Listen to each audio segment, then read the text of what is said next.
Hey, stop. Stop what you're doing. I think we might have been going about this whole golf thing from the wrong end. Have you ever heard of reverse engineering? Stick around. It's going to be a good video.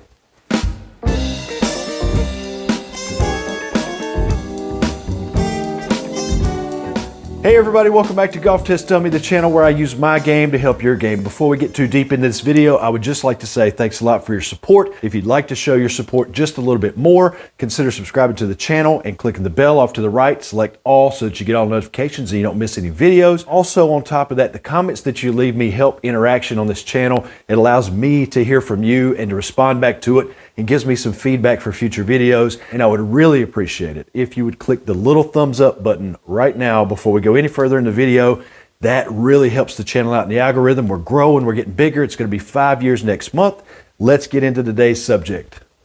Now I'm going to give you a different camera angle here in a second. I'm just going to put the camera right down here so that you can see the impact zone, so that you can kind of see from that angle what I'm talking about, and I'll walk you through it. But what I want to talk about in today's video, as I mentioned earlier on, was reverse engineering. Now, that is a principle that gets applied to so many different things, and it really is a very effective way of sort of breaking things down, figuring them out, and then finding out from the end where your beginning actually is. It's a really great technique, and I think it can be applied to golf. We know the result that we want, right? We know that we want good, powerful ball flight that's going to be on a consistent and predictable trajectory and flight pattern. Maybe for you, it's a high fade, or maybe it's a medium trajectory draw. Hell, maybe it's just a low straight bullet. But whatever your preferred flight is, or whatever your natural flight that you find is, your natural strike, your natural shot shape, if you take that as the result that you want, and you know that you want it to be consistent and repeatable and easily predictable, then impact, the moment the club meets the golf ball, has to be where you start to find out where you should begin. And I know that doesn't make a lot of sense. It's where you start to find out where you should begin. But if we start with impact, and we know what creates good, solid shots, we can take the position that the club and ball need to be in at impact, and from that, we can almost kind of imply where our body and body parts are going to be at any given time. We can work backwards from that, and also not just in a static position like how you should set up to the ball, but also dynamically. Do you need to really tell your body what to do to get up to here and then get back down to it? Or would a better thought be to start with impact and then keep that on the front burner of your mind, your brain stove, so that if you just focus on where you want to be at impact and think about that and then set up to it and think of only that, then maybe your body will figure out a way to swing this club to that position to get that sort of impact position with some speed in the correct direction. It may take some time. I'm not saying that you're going to just get it right away and it's going to instantly fix your game. But what I am saying is that if you start with that and you keep it right here, your only focus is to get to that impact position or get through that impact position, as if somebody's going to take a snapshot of you at impact and you want that snapshot to look like a proper impact position. If somebody were to snap a picture with a high-speed camera right there at impact, would you look correct? And you put that in your brain, and then you allow that to be the focus of your entire swing, just getting to that position, and then your body will kind of figure out in its supercomputer, fast, twitchy, sort of subconscious way to create a motion eventually that will naturally occur to you in order to get to that. Now, I'm not talking about optimal PGA Tour world-class level golf striking here, okay? I'm not talking about that. For that, that's a whole different level. It's a whole different game of golf. I'm talking about to get to some pretty good golf where you can get down into some low single-digit handicaps. You can achieve that without having a world-class, mechanically perfect Adam Scott, Rory McIlroy type swing. Okay, I've got you down here at what I refer to as the impact zone. It's basically the area from a foot behind the ball to a foot in front of the ball. This is the snapshot, the picture that I keep talking about, that the good golfers, all right, from the top level pros all the way down to, say, single digit handicappers, this area basically looks pretty much the same for all of those golfers. And it's in this area where you're going to find the difference between a real amateur who is not a ball striker at all and somebody who is able to put club on ball. Now, again, I'm not talking about on the tee. I'm talking about a ball sitting on the turf, all right? If I set this club down behind this golf ball and I put the shaft straight up and down, I know the camera angle might be a little funky here. I apologize for that, but trust me, I've got the shaft straight up and down. If I am going to access the sweet spot of this golf club, which is probably centrally located on the face, just under my finger here, if I'm going to access that, and I've got this shaft straight up and down, this club is going to have to bottom out before the golf ball in order to hit that sweet spot. It's going to have to be up here. That's about the center of the club face, right there.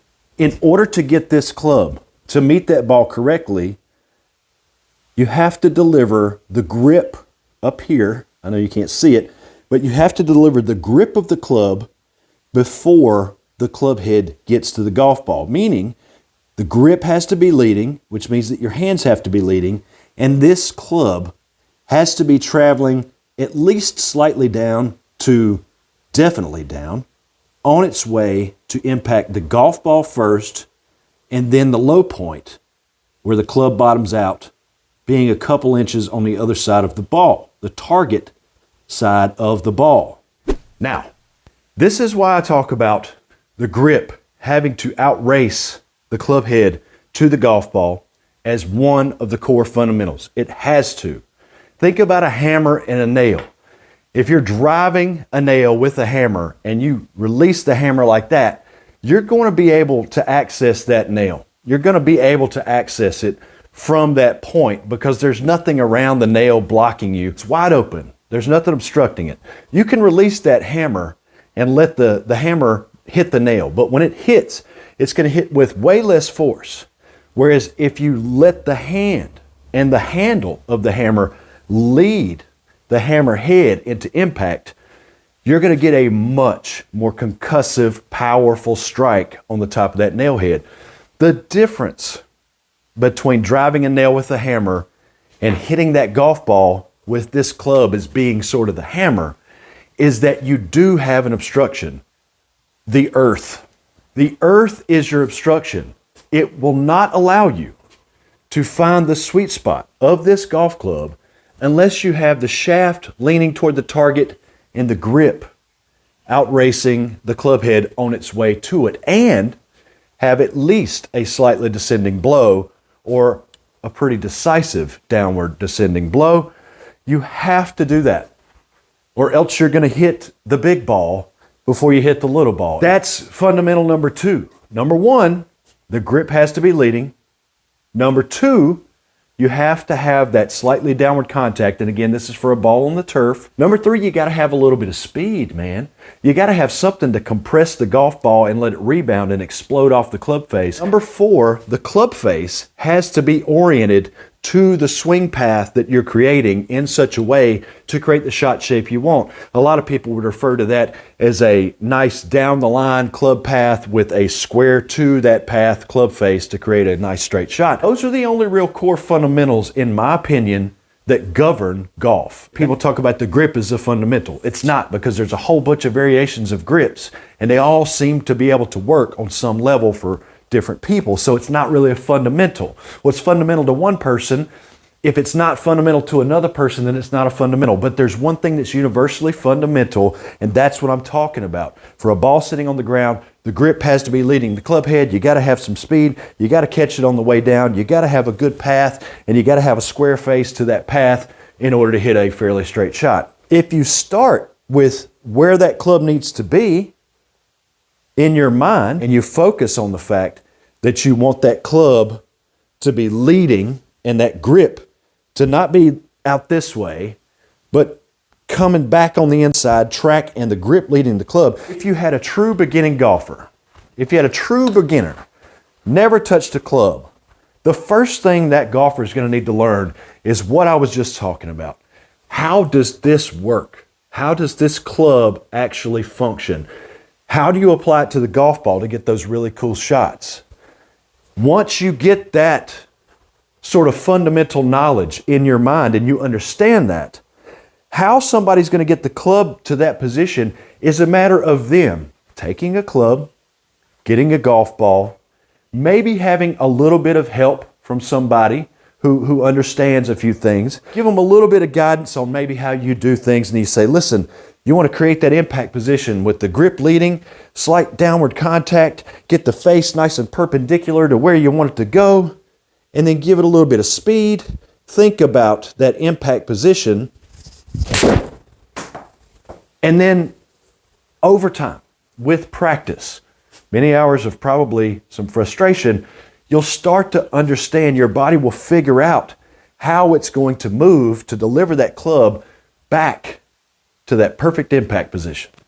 For most golfers who struggle is that they don't understand how this works, and they don't understand the position that this needs to be in with that golf ball and the proportions between them and how they are juxtaposed against one another to create proper impact. And I feel like if you get that education and you learn, and then you can experience it physically, either on the driving range or in a simulator somewhere, and you can practice with it, and you start small, and then you go, okay, if this is where I want the club to be at impact, I can start wherever I want, but I just know that I want to get to that.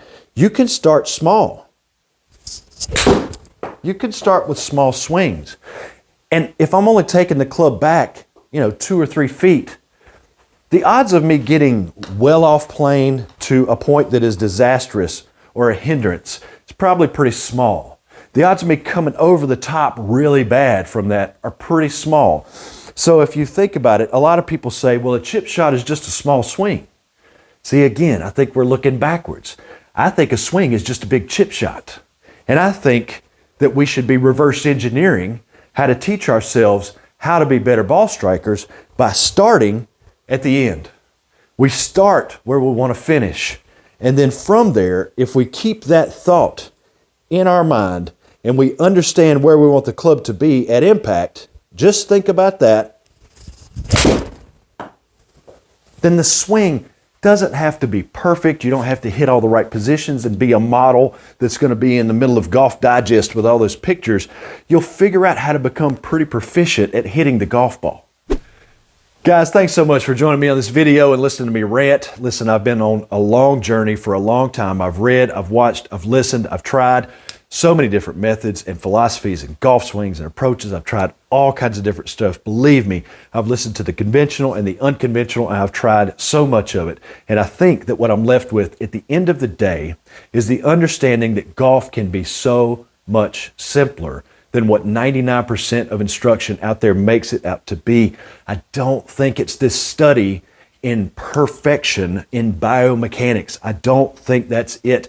Certainly, if you were trying to go out on tour or you're an elite golfer and you're a +2 handicap and you're trying to get to a +4 handicap, okay, you may need to tweak some physical things, and certainly you want to find the optimals. But if all you want to do is get down to single-digit figures, scratch golf, maybe an 8-9 handicapper, maybe a 4 handicapper, if that's where you want to get, I don't think you have to be perfect. I don't think your swing has to be Adam Scott or Rory McIlroy or Jason Day or any of the other top players that everybody always pulls out and says, listen, look at this swing. This is absolutely perfect. I don't think you have to be that. I think if you start with impact, your body over time with some practice will figure out a way to move your personal body that nobody else can understand on planet Earth but you, even though your body may look or sort of lay out and act like some other people's bodies on a doctor's table or an x-ray. Your body, your feels are individual to you. And I feel like if you get some time and some practice with just trying to get to that impact position, your body will figure out a way to move efficiently more and more as time goes by, and you'll only get better at it. Give it a try, see if it works for you. Stop worrying about trying to fit into this perfection model of Tiger Woods, because you're never going to be Tiger Woods, and neither am I. But maybe you can be the best version of yourself and be a little bit better tomorrow than you were today. Thanks for joining me. Be sure to click like on the video. See you next week.